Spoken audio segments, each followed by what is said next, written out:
Major funding for KPBS Evening Edition has been made possible in part by Bill Howe Family of Companies, providing San Diego with plumbing, heating and air, restoration, flood and remodeling services for over 40 years. Call 1-800-BILL-HOWE or visit billhowe.com.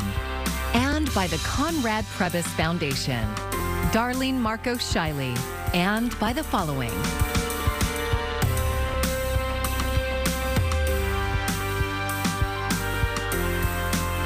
And by viewers like you. Thank you. For an entire generation of San Diego Padre fans, this is a first. Thanks for joining us. I'm Maya Trabulsi. Not since 1998 have the Padres played the National League Championship Series, and never have they done so at Petco Park. Well, that changes tonight with Game 1 just moments away, and that means a lot of money being spent in the Gaslamp District. KPBS reporter Jacob Ayers spent the day with some of those getting a playoff boost.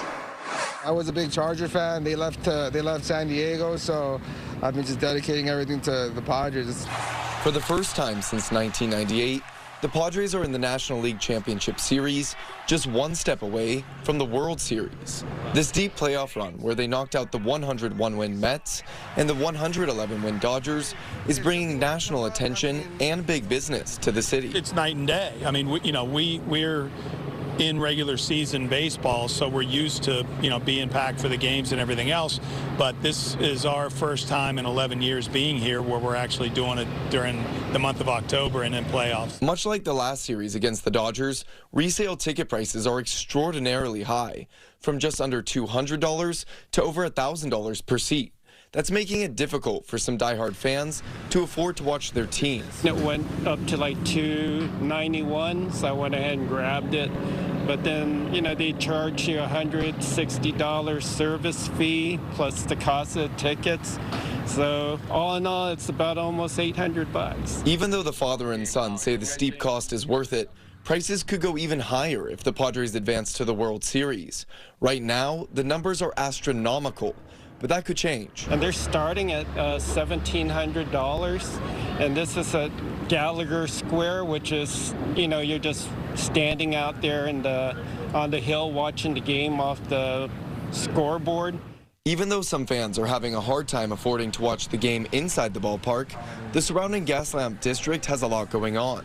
And entrepreneurs are trying all kinds of ways to capitalize on the Padres' playoff games. So we actually did this last night. We said, you know what, we're going to close up the shop and we're going outside tomorrow. We are going to have our Padre themed cookies. We're going to have Padre themed. We have the little helmet baseball hats. So we're going to put the donuts in them, and then we're going to put ice cream on top. The Padres need 4 wins to go to the World Series. The first 2 games will be at Petco, and then the park will host watch parties for at least the Friday and Saturday weekend games in Philadelphia. Then if more games are needed, Game 5 will be the last one on the road before it's back to Petco for Game 6 and 7. Jacob Ayers, KPBS News.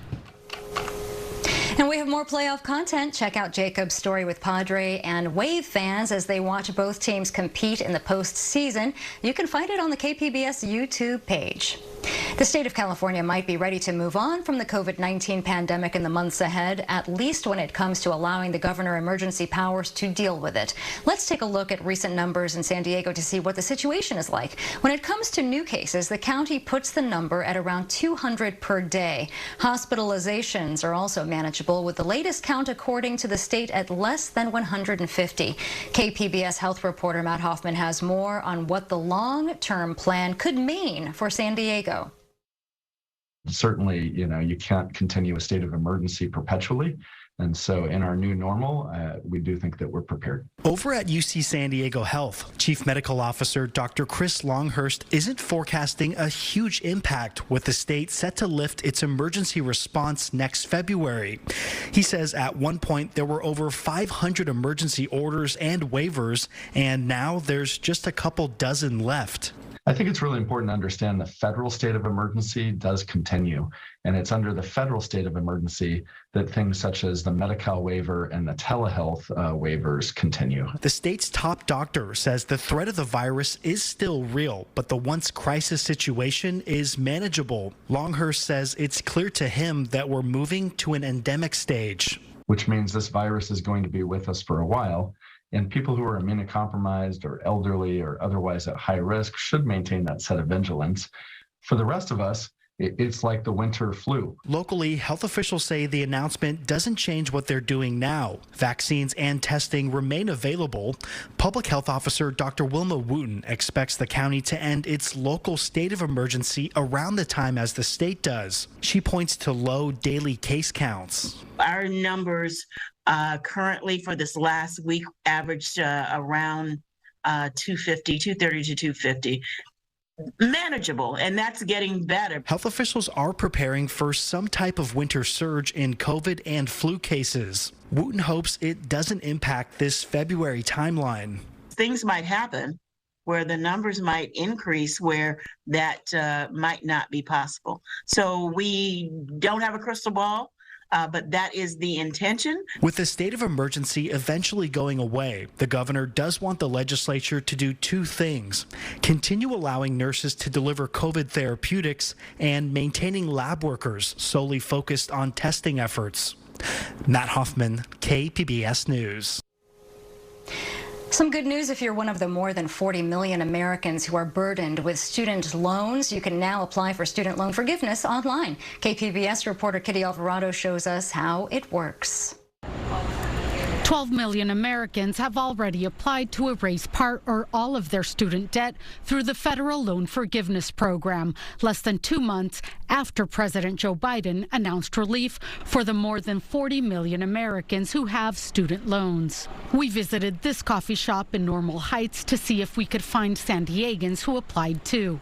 It didn't take long. We found Maggie, an ER nurse, who only wanted to give us her first name. It was super easy. You just had to fill out your name and your social security number, and then I submitted it. It was like 2 seconds.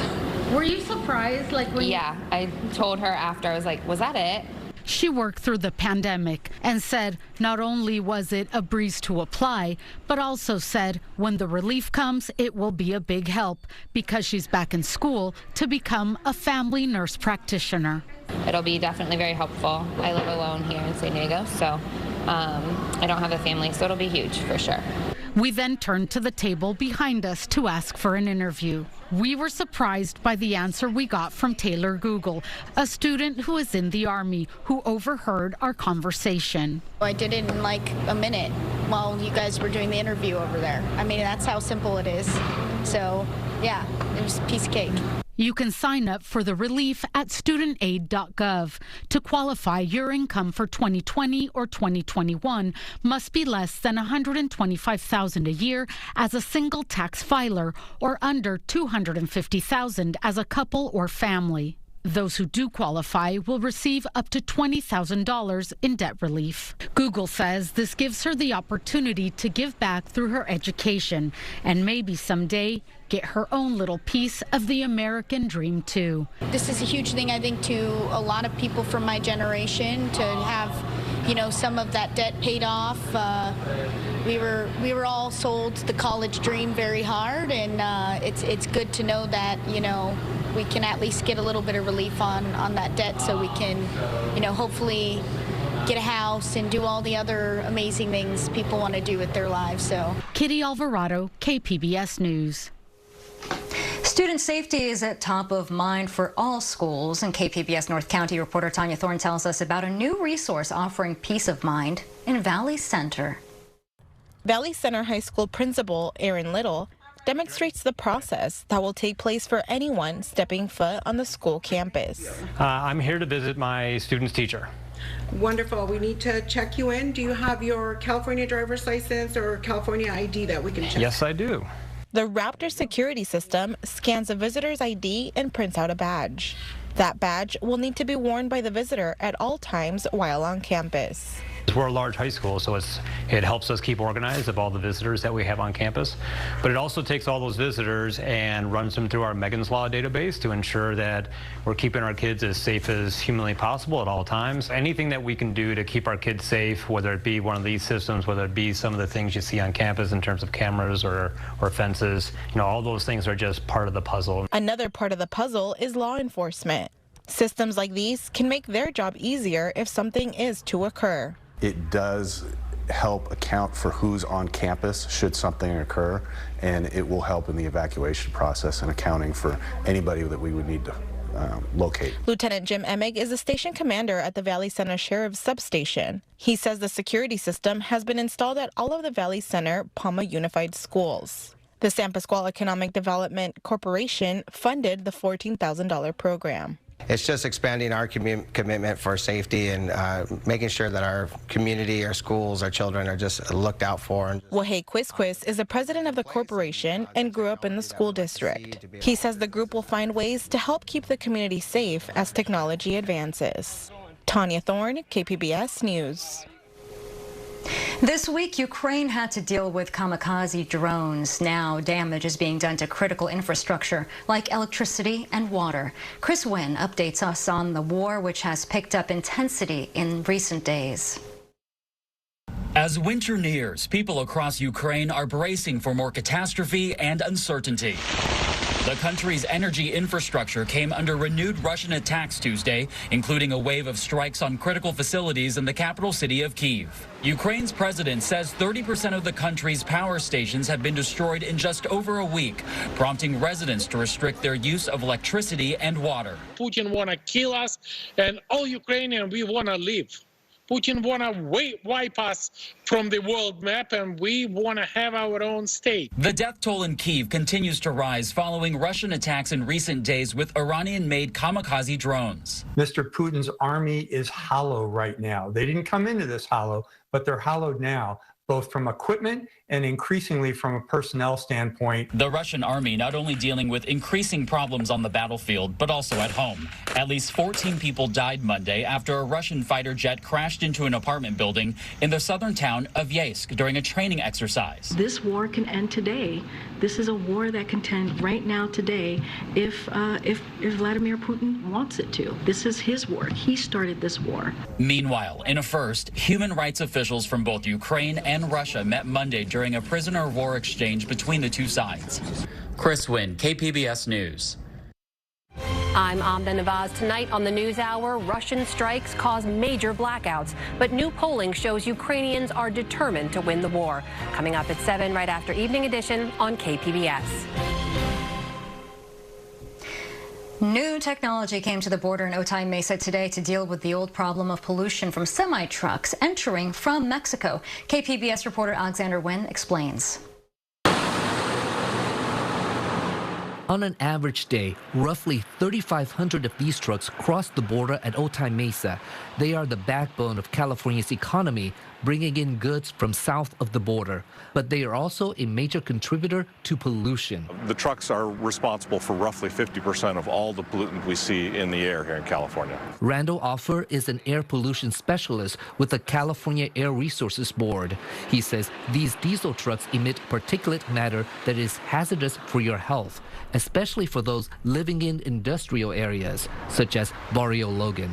We know that in areas where there's high truck traffic, there are higher cancer rates a lot of times. According to CARB, particulates from diesel engines are responsible for up to 70% of known cancer risk in California. That's why CARB developed the Portable Emission Acquisition System, or PEACS. It will allow the agency to screen more trucks and catch ones that don't meet California's emission standards, and they could be deployed anywhere. This mobile system checks for emissions by drawing air through those pipes right there, and data are sent through these analyzers right here, and trucks with high emissions are sent for secondary inspection at the Otay Mesa CHP station.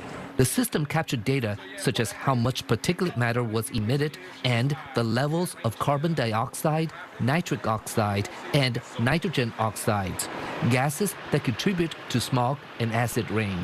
This is all part of the heavy-duty inspection and maintenance program signed into law by Governor Gavin Newsom in 2019. The The program aims to ensure heavy-duty trucks' emissions remain low for their entire service life. It'll actually improve the cost situation for the trucks themselves, because this system is designed to make sure they're operating as they were designed from the factory, reducing repair costs.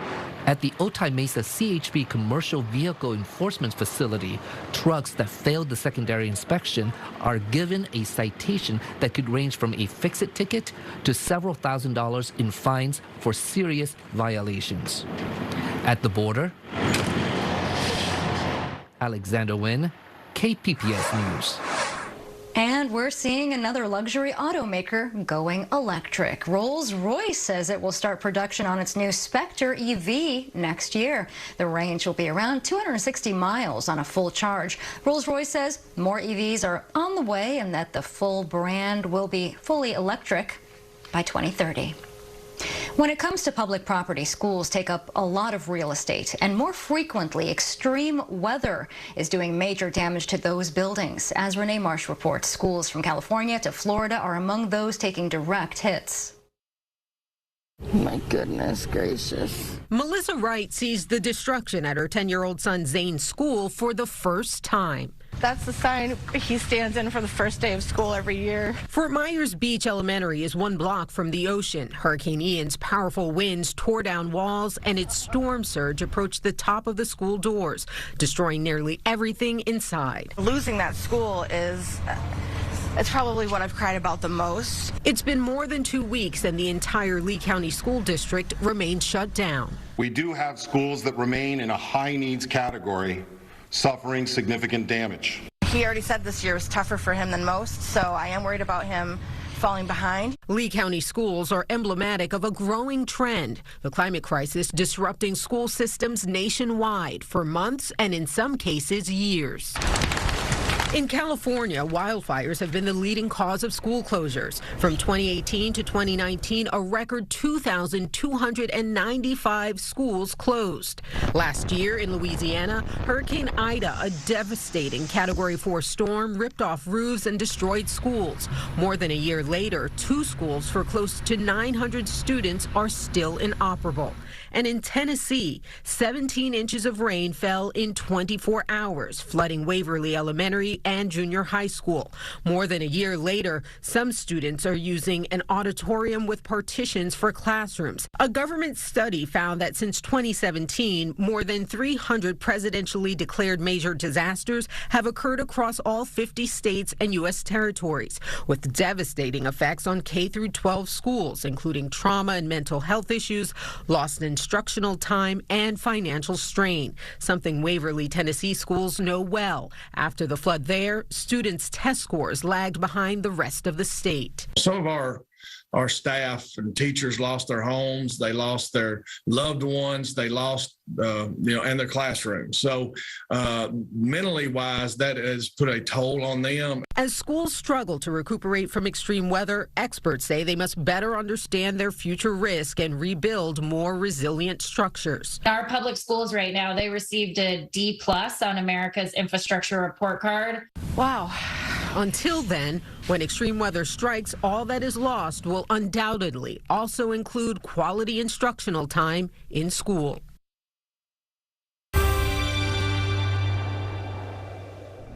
Well, we continue to key in on the warmth that's actually peaking as we go into Wednesday. Some major warmth along with some gusty breezes, dry conditions, some changes late this weekend, though. We'll talk about a temperature swing coming up along with some moisture. Well, not a whole lot of moisture going on right now. Clear skies in place, and that will be the case as we go right through the overnight. But look at some of the readings here tonight. Warm. Look at that San Diego, Chula Vista, mid-60s. Higher numbers than we'll see in Borrego Springs. Ramona down to 62, Mount Laguna at 52. Look at Futurecast. Offshore flow apparent. Look at the low clouds well off the coast, but some changes down the road.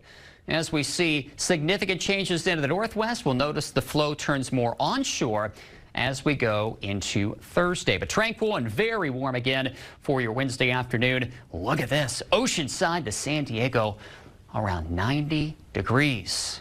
Borrego Springs 93, so not much of a gap from the coast to the interior over the deserts in terms of temperatures. Normally, of course, we'd see a significant difference, but we'll start to see those numbers coming back down to reality here on Thursday. It stays dry, but we'll start to notice the onshore flow coming in. And with that said, at the coast, we'll notice the low clouds, even the potential here for a shower later on Saturday night. But look at the temperature change going from 90 on Wednesday. Still warm Thursday, but we'll see those temperatures drop. And in fact, by Sunday, along with the breeze, we're all the way down into the 60s. Mid-90s, sizzling sunshine over the interior valleys on Wednesday. As we go into the weekend, the potential for showers Saturday night. And then with the onshore flow, we'll start to see some of the low clouds returning. Mountain locations, also a significant cool down coming later on this week. Into this weekend and over the deserts, we'll also notice a big dip in the mercury Saturday into Sunday. For KPBS News, I'm meteorologist Justin Povick. Here in San Diego, voters now have their ballots. And as you study the issues and the candidates, the KPBS Voter Hub is a good place to start. We have content in English and in Spanish this year. The KPBS Voter Hub has all of the stories, reporter stories and explainers of some of the key races. And you can get there by clicking on the Voter Hub link on the KPBS homepage. San Diego City Council District 6 is the only race in the city this November with no incumbent on the ballot. KPBS Metro reporter Andrew Bowen has more on the district, which includes Kearny Mesa, Mira Mesa, and University City.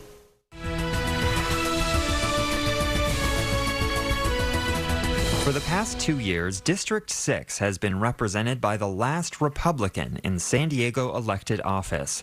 Now that he's termed out, 2 Democrats are running to replace him. I have served as a member of the Mira Mesa Community Planning Group for over 9 years now. Kent Lee finished first in the D6 primary, winning 41% of the vote. He spent the last 6 years running Pacific Arts Movement, the nonprofit that produces the San Diego Asian Film Festival. He says that experience as a manager will help him address the city's operational problems. You look at the fiscal challenges that we faced, the staffing and vacancies that we currently hold.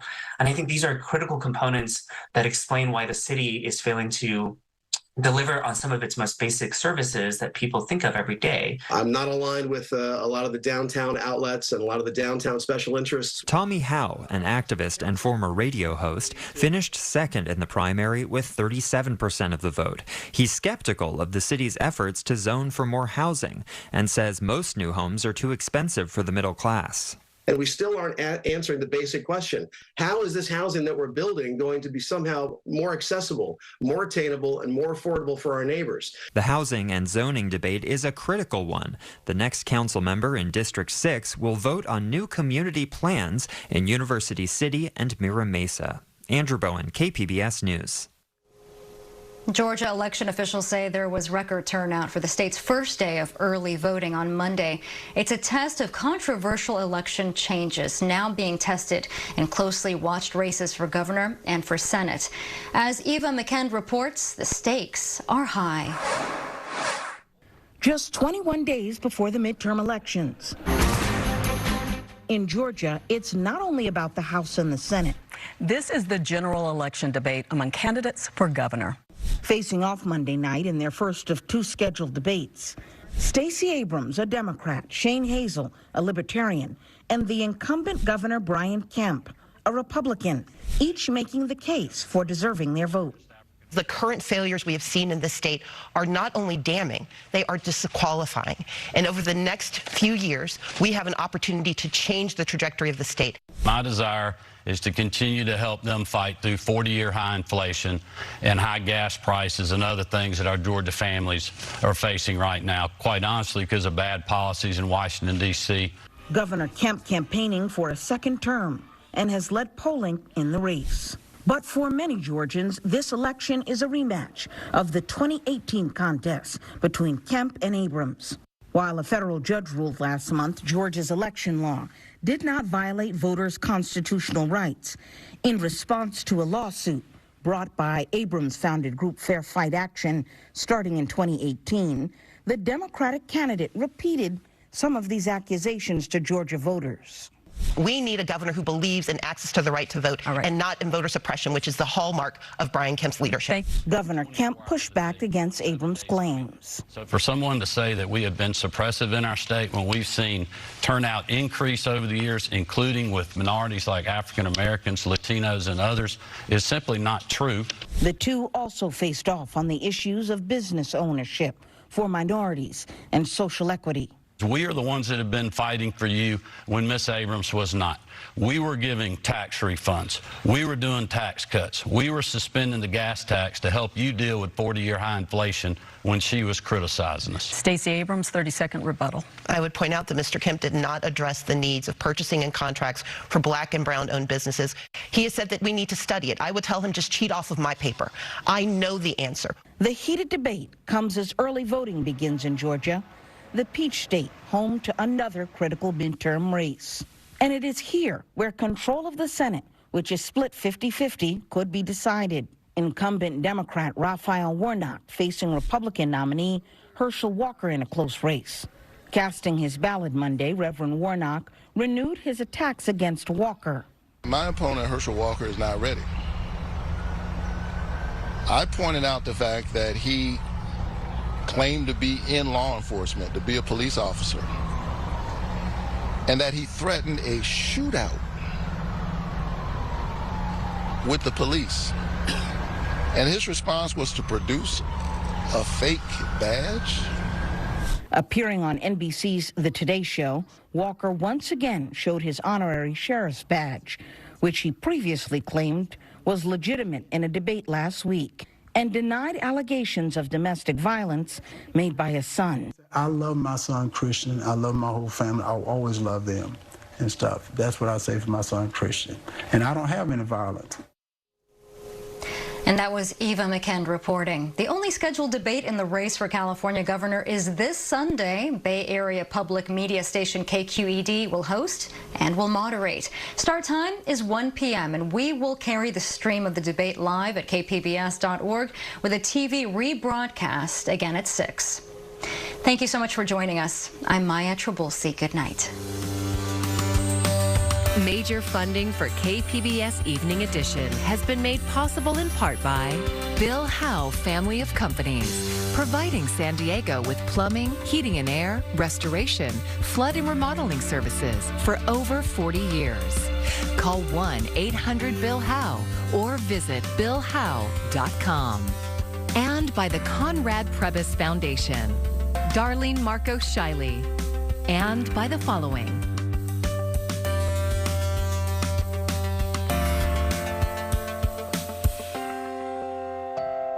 And by viewers like you.